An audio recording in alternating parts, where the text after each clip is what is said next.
Hi, my name is Karen Holmes. I'm the founder and director of the World Peace Organization for the One World Government.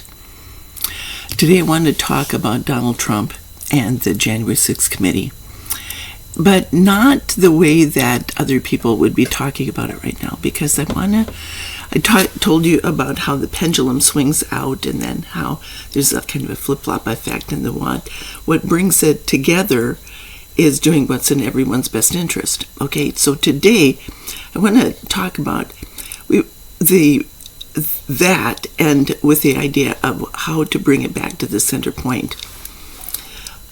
Okay, we've all been watching the January 6th committee, and they're just laying out all the facts. They're just going forward step by step by step, and it's just blockbuster ideas. And when you watch it, it's just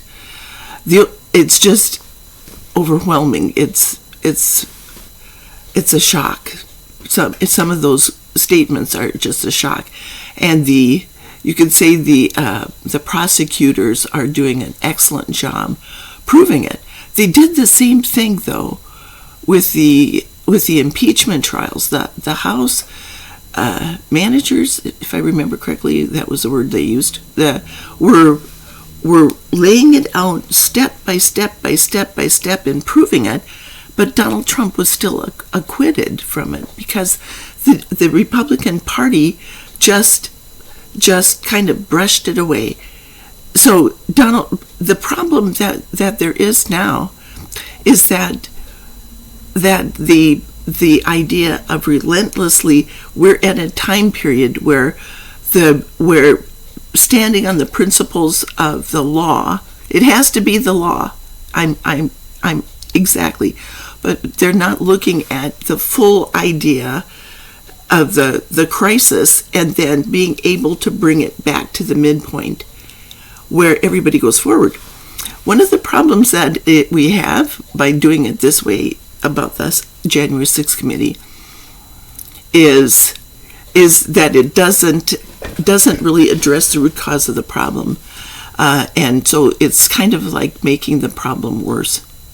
You know, the Republican Party, first of all, we have to take into consideration that this is Armageddon, and the battles of Armageddon, when one person stands on the principles, then the next person goes down into the power games. And it's the schism that's broken off.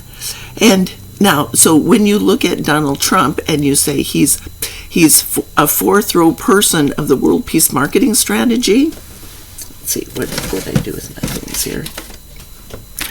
The fourth row of the World Peace Marketing Strategy. I have all my stuff here. Let's talk about revenge.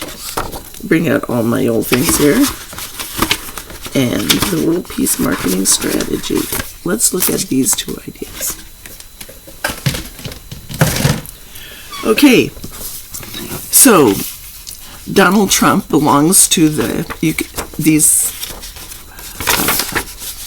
so Donald Trump is the fourth row person of this World Peace Marketing Strategy. The people who stand on the principles of the first row. The second row people are the ones who've gone down into power. This one, their lives are affected. And this row is they function for their own interests. Donald Trump, who was it who said that when Donald Trump was talking about the guns coming in and the mags, that let go of the mags, they're not here to get me. They won't hurt me at all. Therefore they're going after Congress. They're using the guns against Congress as they're certifying the election results. So he's 180 degrees from where he thinks he is. He's a fourth row person. 25% of the population are fourth row people, and they're the ones who start rebellions. So we're looking at a situation here. Are we going to put 25% of the population of the world in prisons? Well, we're going to have to start building a lot of prisons at that point in time. So what we have to do is we have to address this idea of the schism that has happened. This is Armageddon. The battles of Armageddon have separated the people into four segments of the population, and a movement, the world peace movement has started. And so we have to transition this from a revolution into a movement. when our founding fathers, the people like John Adams, the Sons of Liberty, when they started rebelling against the Stamp Act, the people like John Adams recognized the problem with that it would be taxation without representation. All these things are important to understand because we're replaying the American Revolution right now. We're at the end of the cycle, and they talk about the end of democracy, the end of our rights, the end of all our government. And we are at a point where we are at the end times of our government, the end of the cycle. Now the question is, are we going to take what we have, the good parts, and go up, or are we going to ignore the crisis and allow our government our democracy to collapse, or we're going to go down into rebellion? And then that's where we come into another problem. So if that fourth row idea, and like I said, this is on the website at oneworldgov.org. You can see all of these ideas. That this bottom row are for people who function for their own interests. You could say they're the light bearers. This group of people are the influencers on the internet, so to speak. Donald Trump is an influencer. If you look at him as a reality TV star, he influenced all those people into thinking about running a business. How do you run a business? When you think about the influencers on the internet, you think about they all have like 1 million people who are there watching their videos all the time. You know, it's like some people, that's how they make money. You could say they're influencing other people. But what happens is the influencers don't always understand where they're in the dark also, so they're influencing people sometimes the wrong direction. Instead of to go up and to, let's say, be better at cooking or whatever it is they're doing, then they're influencing them to, like Q, to go down and to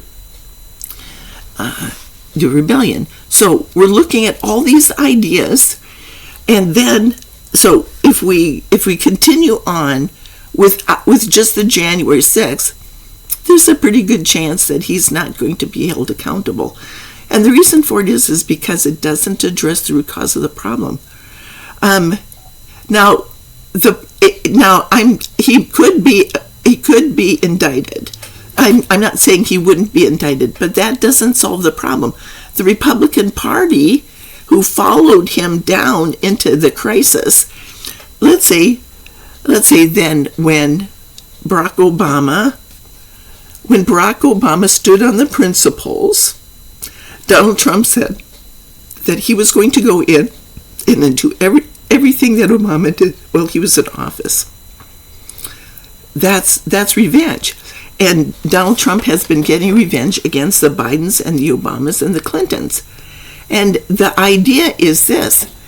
I think it's a part about the plan for the international government. It's been open to debate, and that all of the let's say the lies and the idea of revolution and the idea of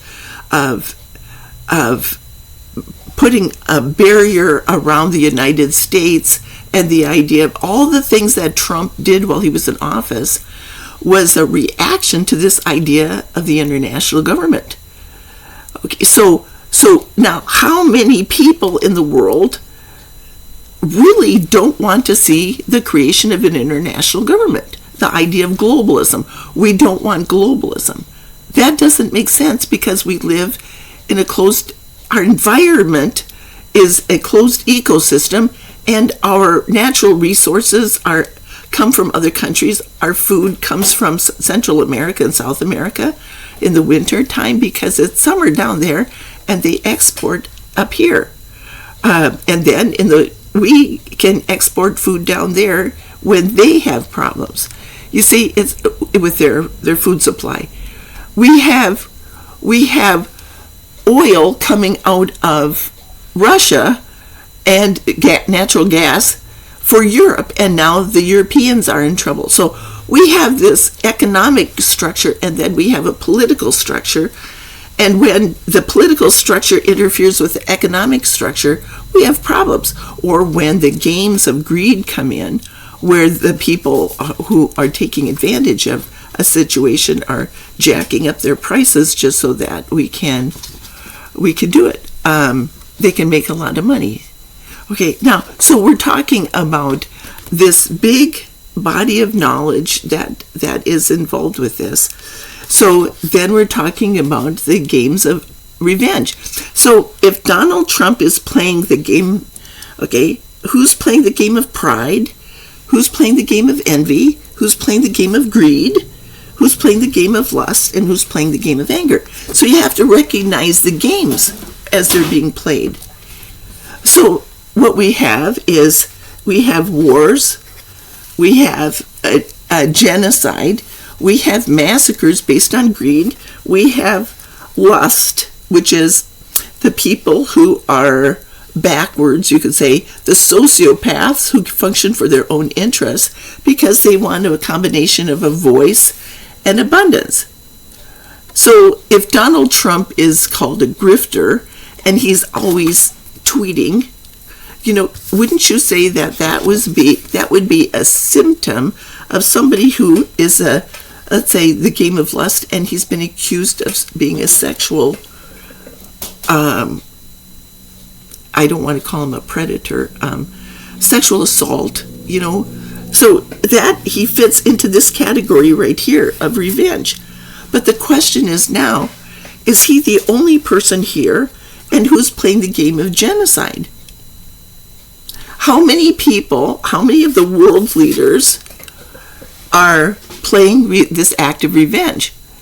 So what is happening then is that when the pendulum swings out, then there are three games that are played. These people are undermining each other.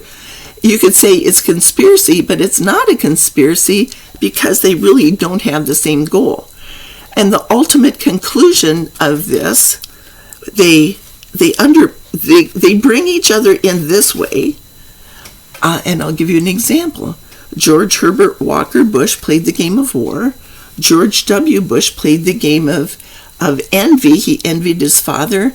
So when he did that, he started a genocide because of a sense of judgment. When he brought that in, he brought in the coalition countries because they wanted the contracts.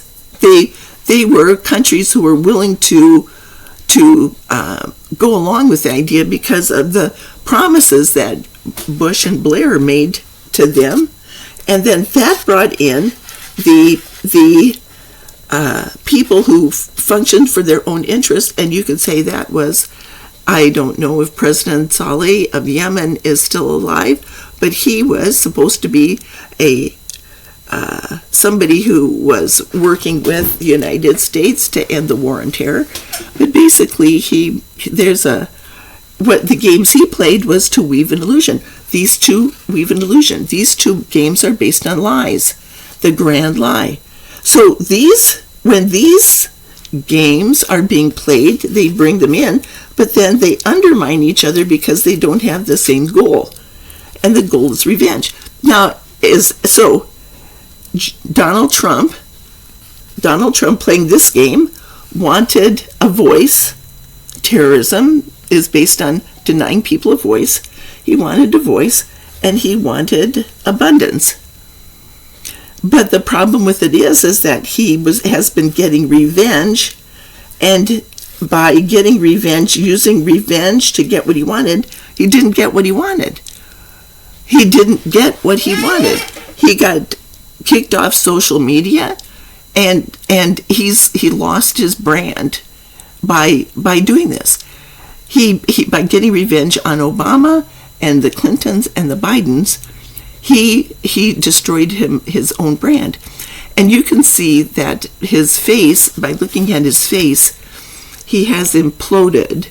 He is, you could say right now, he's in a state of torment because he didn't get what he wanted.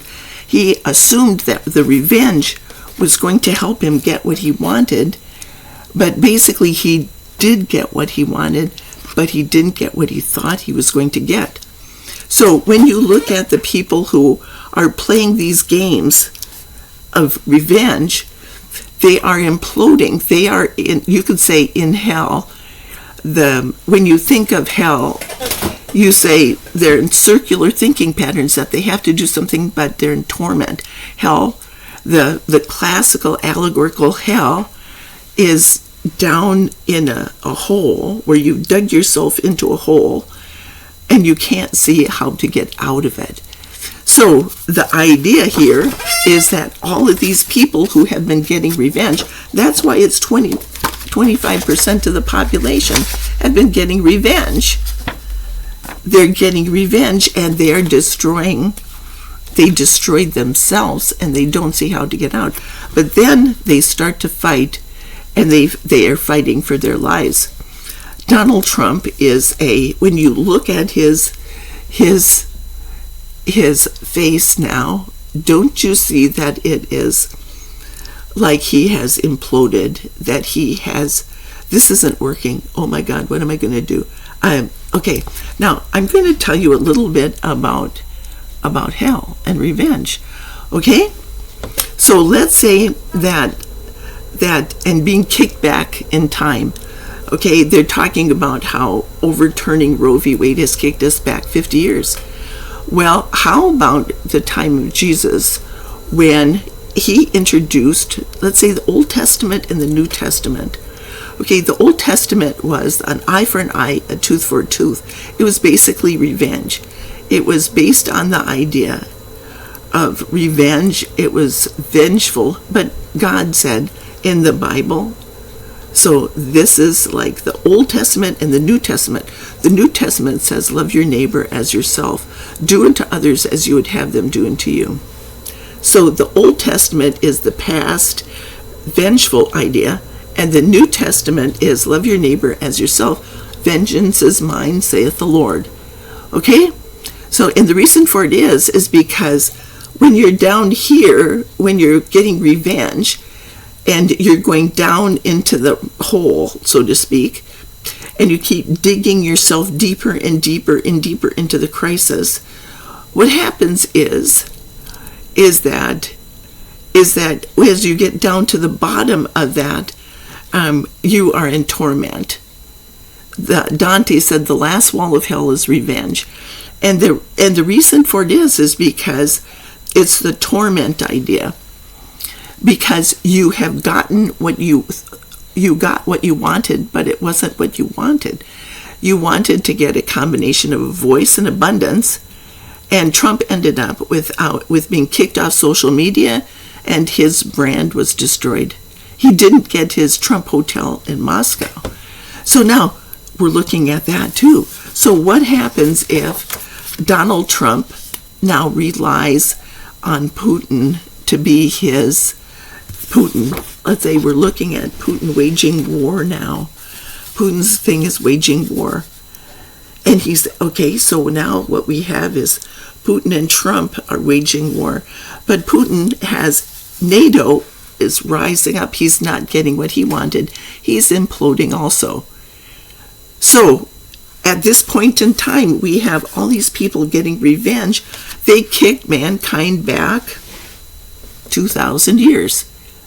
Okay, but all the cycles are going around, all the cycles lined up in between 2008 and 2012. So we're playing out all these time periods now. The American Revolution, we're playing out Stonehenge, when Stonehenge was started.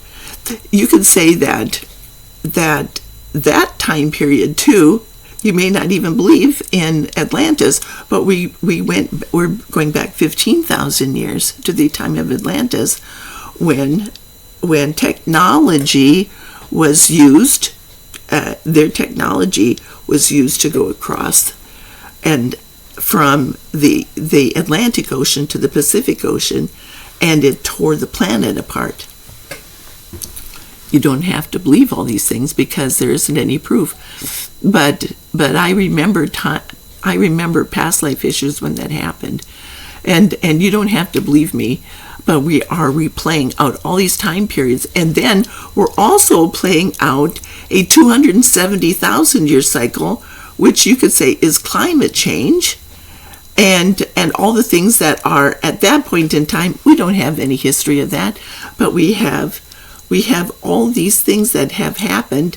All the cycles have lined up, and in that time period. So this has been a time of change, and the ends of the old and the new coming into the new. But we're also playing a billion-year cycle too, because the Earth is 4 billion years old now.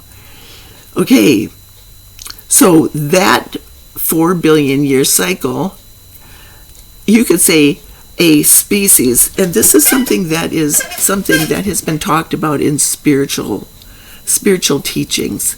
So the average person isn't going to look at that, but in spiritual teachings they say there's different races that have been on the planet, and are we going to wipe mankind off the planet at the end of this cycle?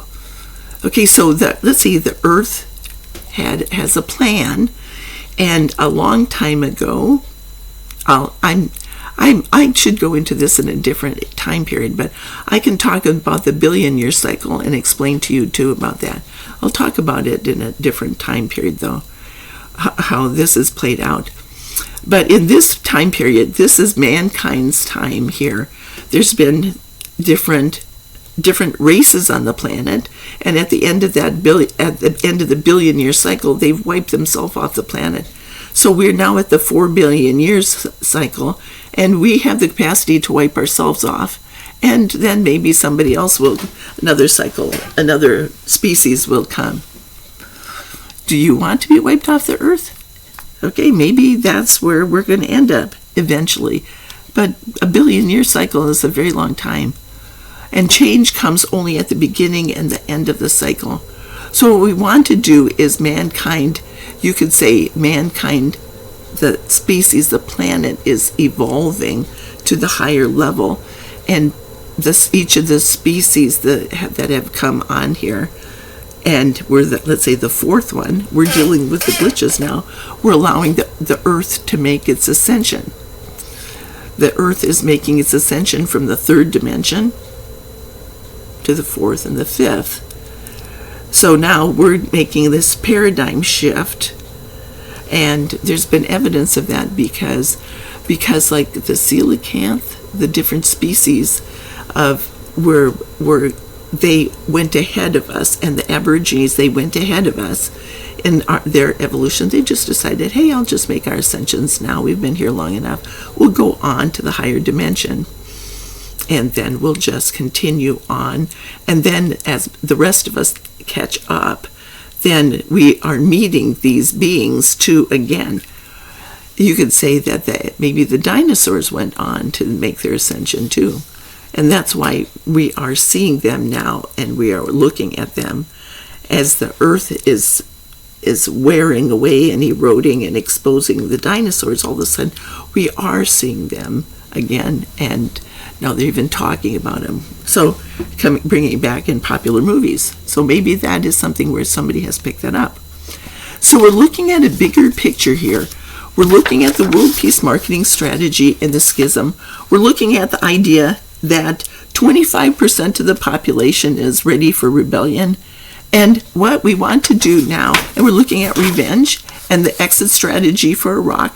And rather than looking at Trump and Vladimir Putin and the countries that are playing the game of greed, and the countries we're looking at these two ideas and the global renaissance. We're looking at the cycles that have gone around, where this first one set the stage for the second and the third. Okay, so it's been a flip idea. Okay, so all of these things have come together to let us understand more about the cycles that we're going through, the idea of revenge, the idea of the Armageddon, the rapture. The Christians are now going to be, the prophecy that I got was that there was going to be a backlash against the Christians. And because of the idea of grabbing rights, they don't understand that. Now, I wanted to explain to you about this idea about God and the going back 2,000 years. So God is creative and nurturing, but the Old Testament God is vengeful.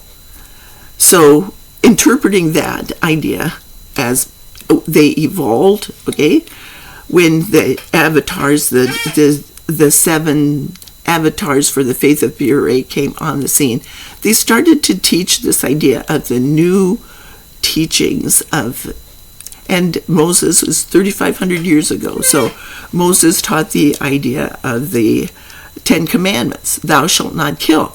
So the Christians now are looking at it and say, you're killing innocent babies. You don't have the right to kill innocent babies.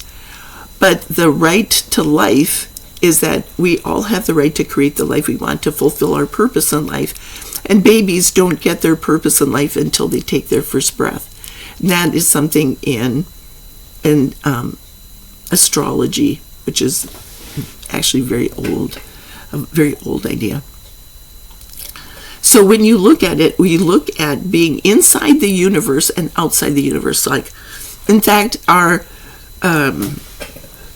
telescopes, our big telescopes, are being able to find out that at the end of our solar, the Voyagers are reaching the end of this, have reached the end of our solar thing, and they're going interstellar. Okay, but they're also looking at the edge of the universe, and we always thought it was infinite, and it's really, really big. We live in a really big universe, but that universe actually has an end to it and a limit to it, and that is we live in Lady Gaia's body. Lady Gaia, and I am that I am. Lady Gaia is the universe mother. We have an earth mother and the universe mother, and they're both Lady Gaia. We'll go into that at the conference in Europe. All right, so when we have that, Lady Gaia and I am that I am are nurturing. Lady Gaia is nurturing. She's our mother. She is nurturing. I am that I am, her life partner, is creative. So we create our life. We're here to create our life. We're here to fulfill our purpose in life. We are here. We have our unalienable rights from our Creator, because that allows us to fulfill our purpose in life. So when the Christians basically are talking about Old Testament ideas, they're taking us back 3,500 years, that you don't have the right to kill. Thou shalt not kill.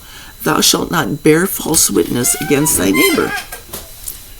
Okay? What are the 10 Commandments? Thou shalt not kill. Well, so it's okay. Before that time period, it was okay to kill people. It was okay to use technology to go through. So we're going back to the time of Atlantis, you could say, when they used technology to go through the planet.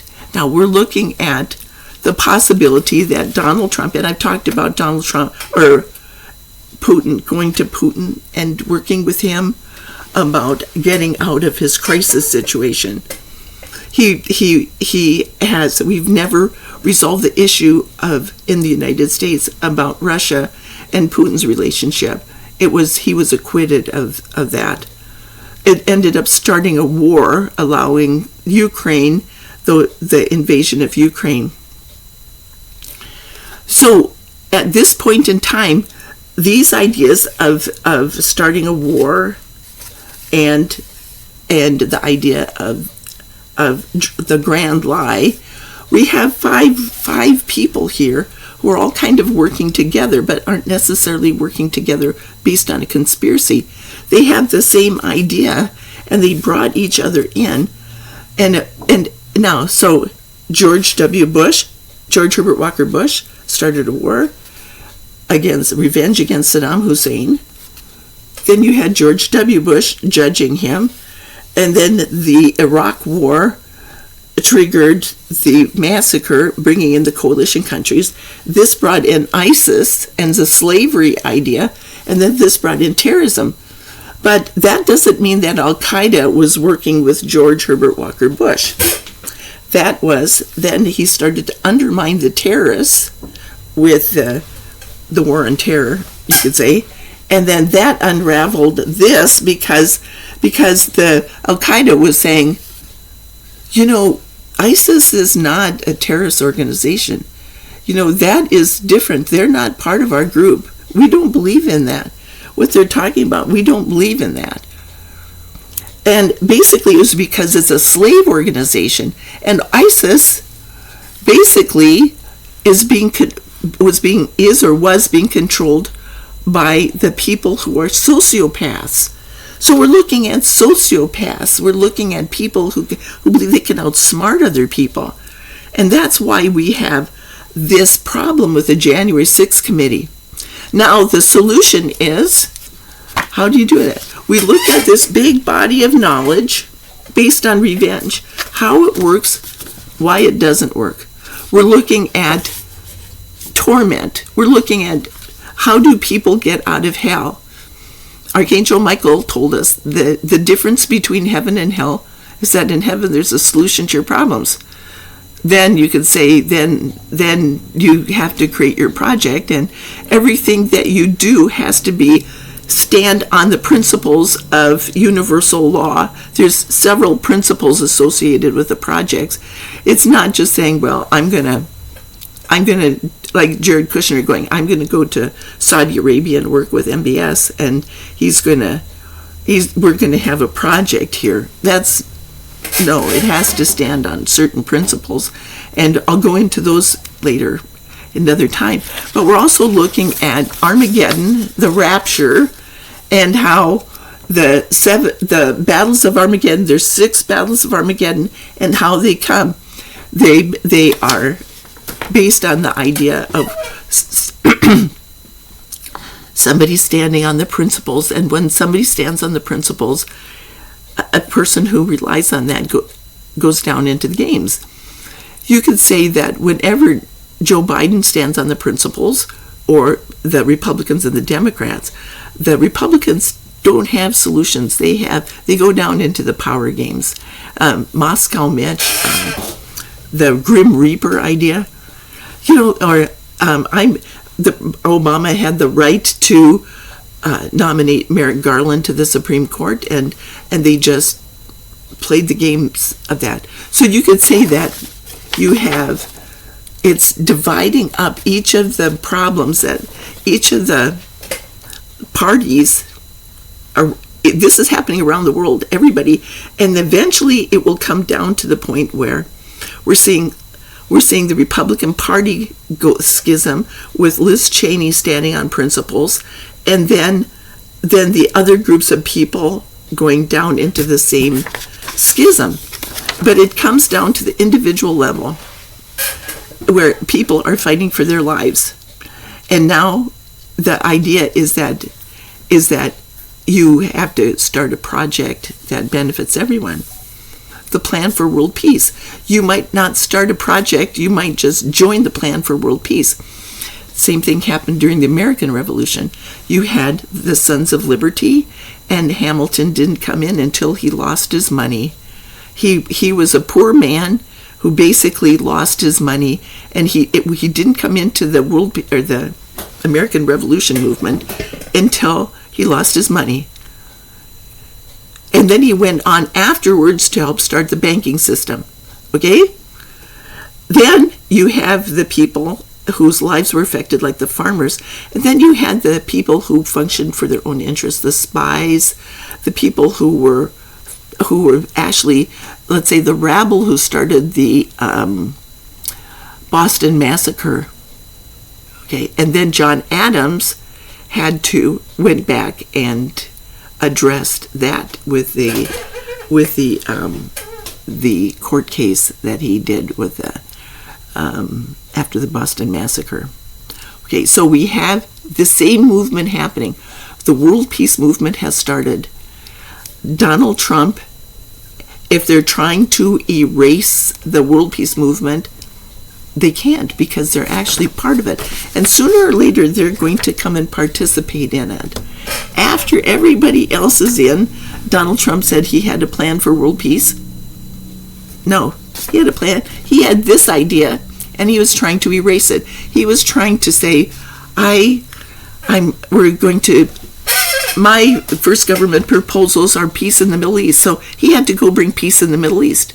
He thought that if he could do that, his project, by doing it his way, he could actually erase my plan for the Middle East, which included the exit strategy for Iraq. This first whole idea about revenge, about all the ripples of effects that go out, how to find a sense of balance again using universal law, because universal law stands on these principles. He wasn't addressing this idea that he started this idea that he's a fourth row person, and that, so what happens with the January 6th committee?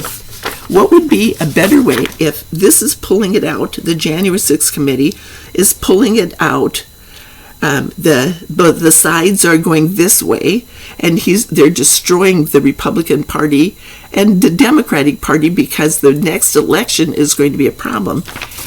The way to deal with Donald Trump is these fourth row projects.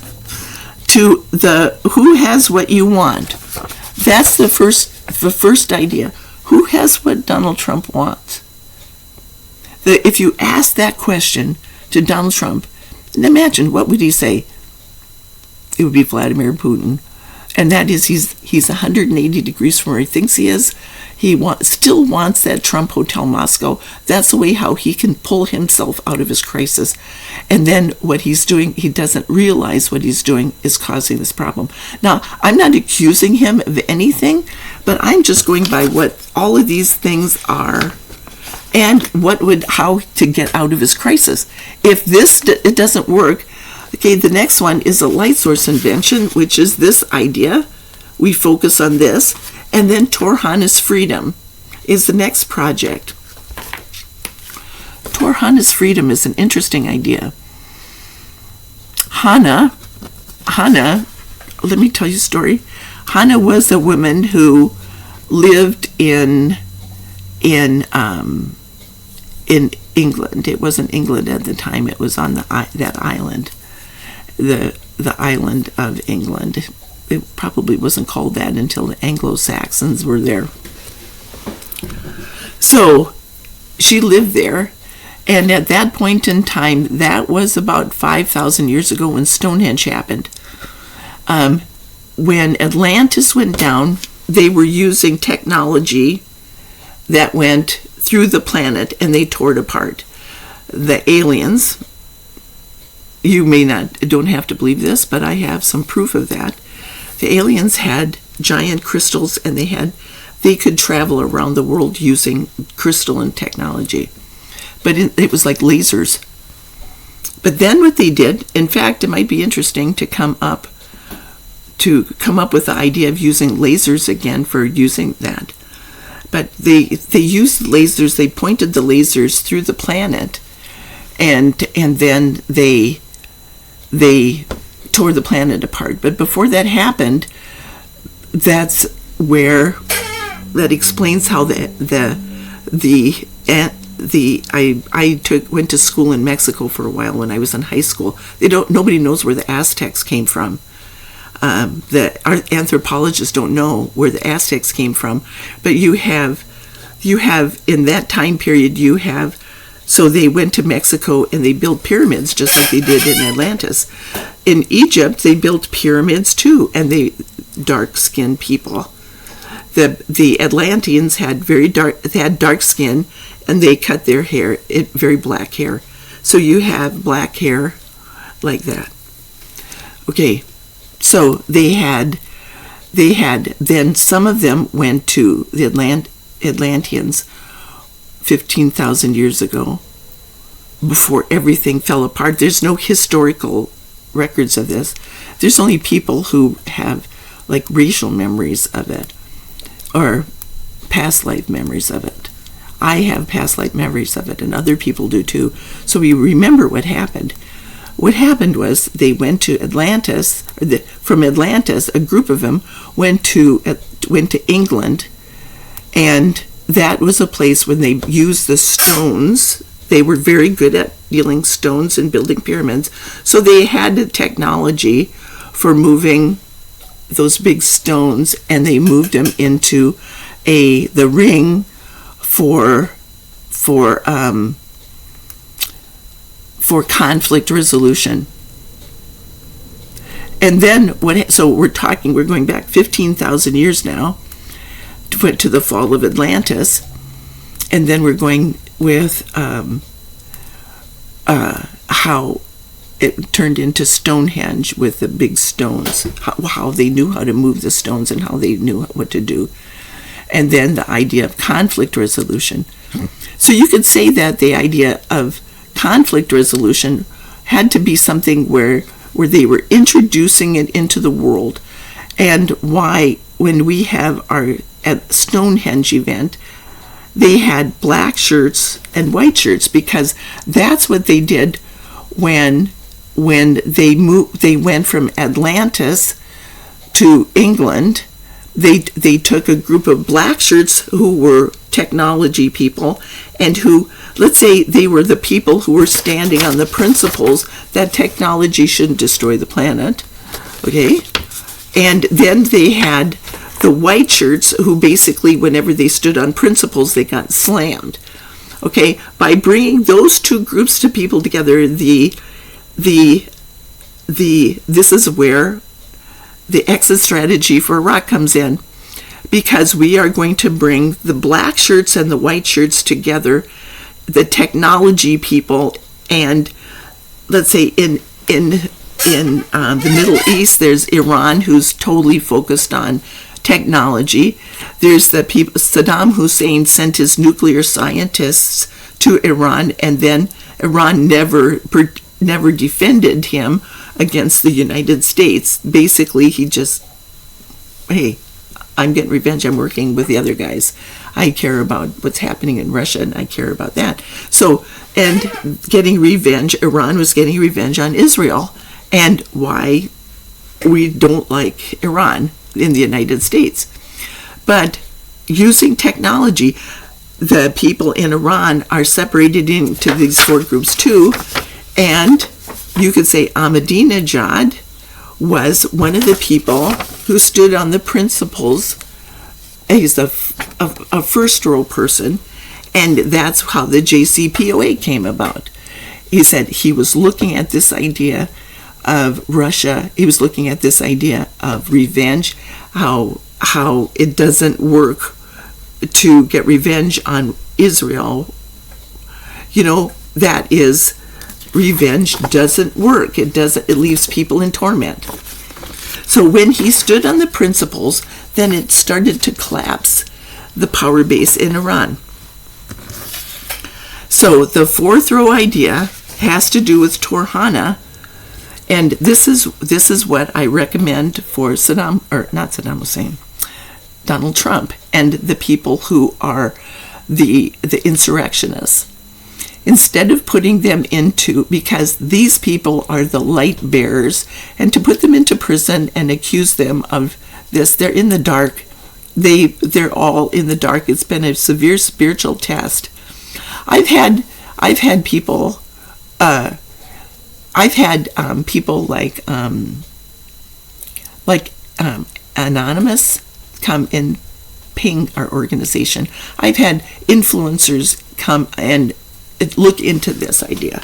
So let's say the influencers are the people who have a following, and what we want to do is we want to bring the people who are in the dark and facing their tasks into the light. And Donald Trump is an influencer also. He's a reality TV show host, or star. So Torhana's freedom Hana was a woman who was in a very difficult situation. The horde, there was a hostile takeover. The people in Stonehenge, they keep finding hoards of gold in the farmers' fields. They find artifacts that have been buried. They didn't have banks. So what did you do? The farmer who supplied the food for the feast there, when two kings came together, they supplied the food, and then they got paid in gold. What do I do with this? They buried it in their field. They had no other place to do it. So that's why they keep finding hoards. But what happened then is when the hostile takeovers have occurred in England, Hannah was a woman who basically didn't have a family. She became a prostitute, I believe. I've talked to Hannah, but I don't have enough information yet. But this is the logical thing, because the same thing happened to Mary Magdalene. And the idea of use of power and abuse of power. You can say the same thing happened with Merlin and the Arthur story. And Merlin was put supposedly into a cave. The same thing happened. They were buried alive in the Tors. Tor Hannah, she was buried alive in a Tor because she was creating this chaos. The fourth row, and destroying the country. The fourth row, it's the end of the cycle. It's the end of the cycle. So what happens then is that, like the end of democracy, are we going to take our country higher? Are we going to down, or straight ahead don't work? So neither of them work. So we have to go up. We have to figure out what up is. So England faced one hostile takeover after another, and the original people there were swallowed up in the hostile takeovers. Hannah was buried alive in a cave because of all these things. So let's say we have Donald Trump being indicted and being put into prison, and all of those 74 million supporters, or the people who are totally not watching the January 6th committee's hearings, they're not listening to what you're saying.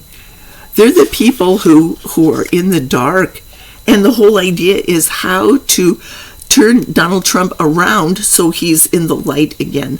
And that is Tor Hannah's freedom. Free Hannah.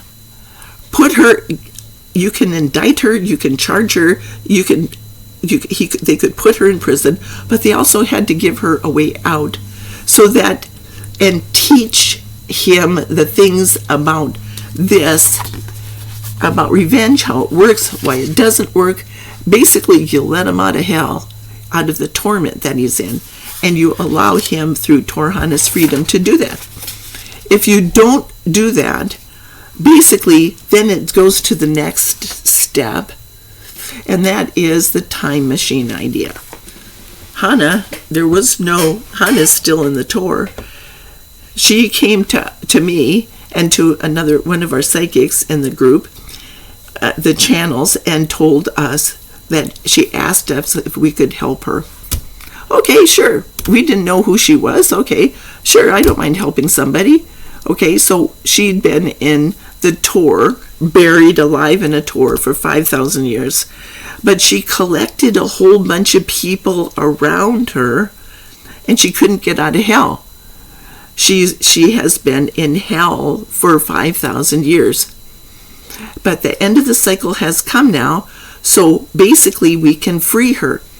This time machine idea is kind of totally revolutionary, because what Lady Gaia, Earth Mother, is nurturing, we're not going to leave anybody in hell for a long time. What we're going to do is she is going to take advantage of time, what she understands about the time and space continuum, and she's going to bring people up who aggregated, you could say, around Hannah, and bring them up one at a time every 100 years, and then but what'll happen is they'll go back in time let's say it's every 100 years for 1,000 years, and then they'll go back in time and they will change. She will actually bring them up in time, teach them the things that they need to know, and then they'll go back in time and change the past. So we are looking at the time and space continuum. We're looking at all of these ideas. I have, in my books, you could say, how about if we look at the allegorical stories for a minute? And England, C.S. Lewis was a theologian, and he wrote the Narnia series. And in the Narnia series, Father Time wakes up, and basically they bring everybody into the fourth and fifth dimensions. So this is, you can say, this time period now is when time is going to wake up soon, and the Aslan is going to look at this idea. It's not just a story, it's allegorical story of this time period.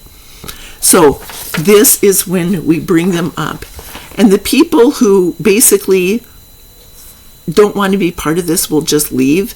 And the people who are going to be part of this whole idea, there's going to be a schism on the planet where people who are happy, are willing to make the paradigm shift, will go up. And the people who aren't will stay in this third dimensional world. We've had stories of let's say the apocalypse, I Am Legend, and all those where people are going up and people are going down. Though we were told that there's going to be a schism. The people who can't make that paradigm shift will stay in the third dimension. They will inherit the earth, and the rest of us will just continue to go up all the way. We have to understand we're creating heaven on earth, and that is where we start out with my books that I've channeled, and we're going to talk about the time series. We're going to talk about the power series and the time series. We're going to talk about all of the stuff related to revenge in the power series. That goes in much deeper. But we're also going to do all these projects. When you see the white shirts and the black shirts, the white robes and the black robes, you could say, at Stonehenge, you'll understand that these were the people who came, like the priests who came from Atlantis, and they're demonstrating how conflict resolution works. That whole exit strategy for Iraq idea will carry us through all the way through this idea of this with going to court and allowing people to come out and allowing people to repent, so to speak, and bringing the people up. The people who would like to do that, who want to do it, will come up, and they'll be part of this idea, part of the creation of the international government. And anyone who doesn't want to do it will probably die off, and then they will be reborn, and they will in 1,000 years they'll be reborn, and they will come up, and they will probably do the same idea again in 1,000 years. So we're introducing something that happened a long time ago. We're going to look at the time and space continuum. We're going to talk about aliens and Atlantis, and you can talk about the crystal, because I have a latitude and longitude where I was given it. I woke up one morning and there was a latitude and longitude, a division of the latitude and longitude. What is this about? And then I found out that what it was part of the crystal from Atlantis. And so, but I'm not going to share that, and I have that buried so far that I'll never find it again for a long time. It'll be like finding the dinosaurs again.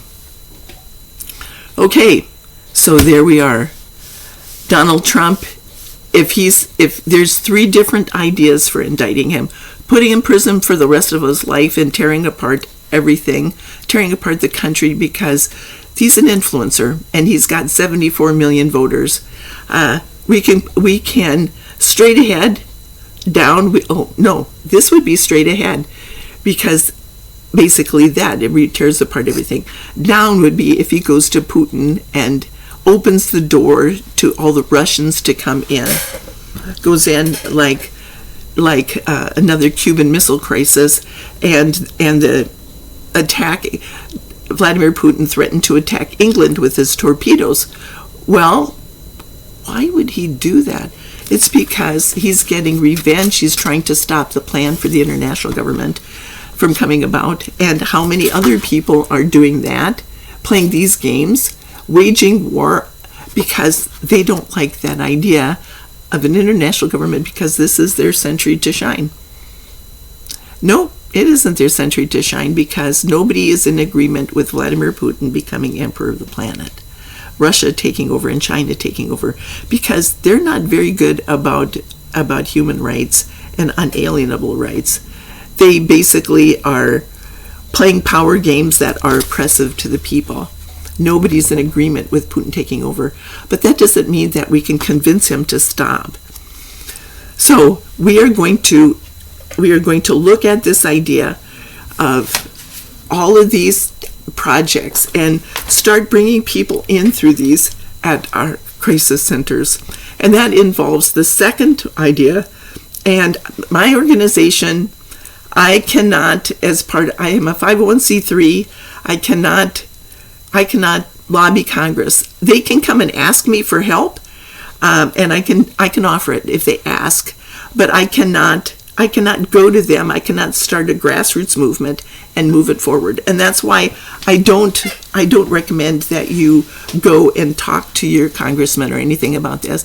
This is looking at you creating your life, and what we're looking at here, and helping to understand this whole process.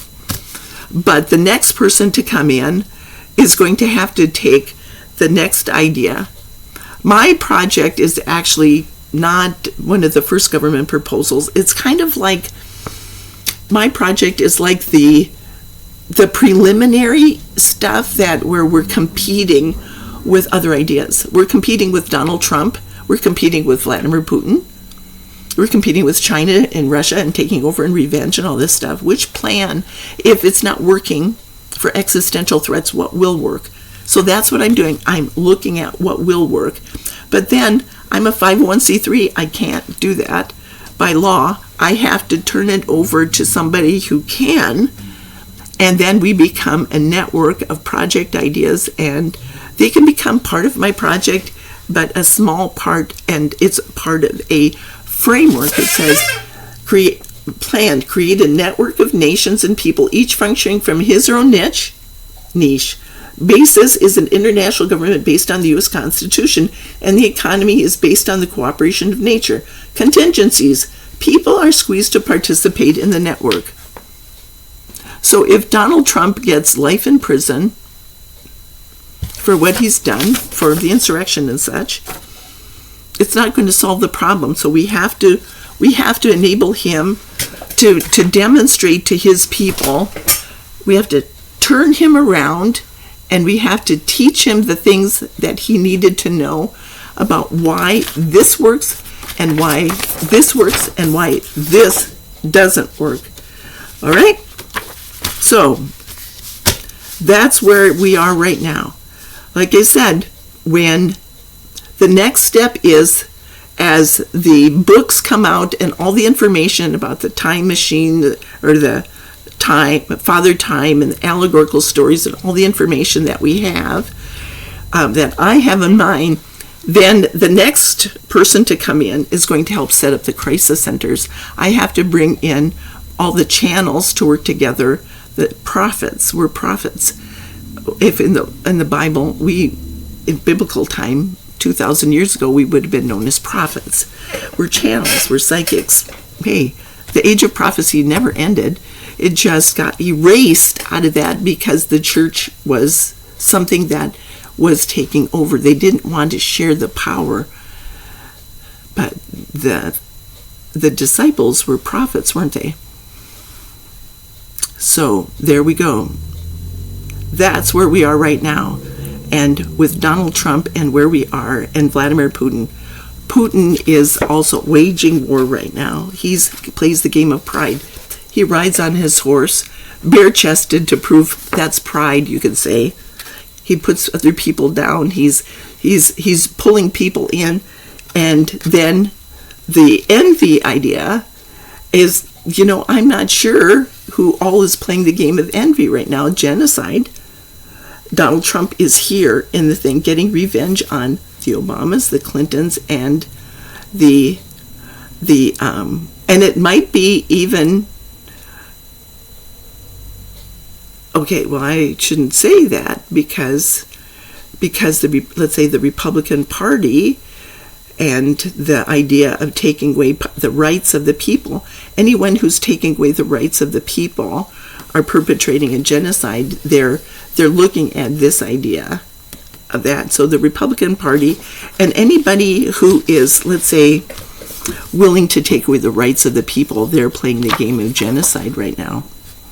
Okay, then there's the people playing the game of greed and the people who playing the game of terrorism. So we have a bigger problem than where we think we are. And we have to address all these aspects of it. And we have the information right here. We have everything we need.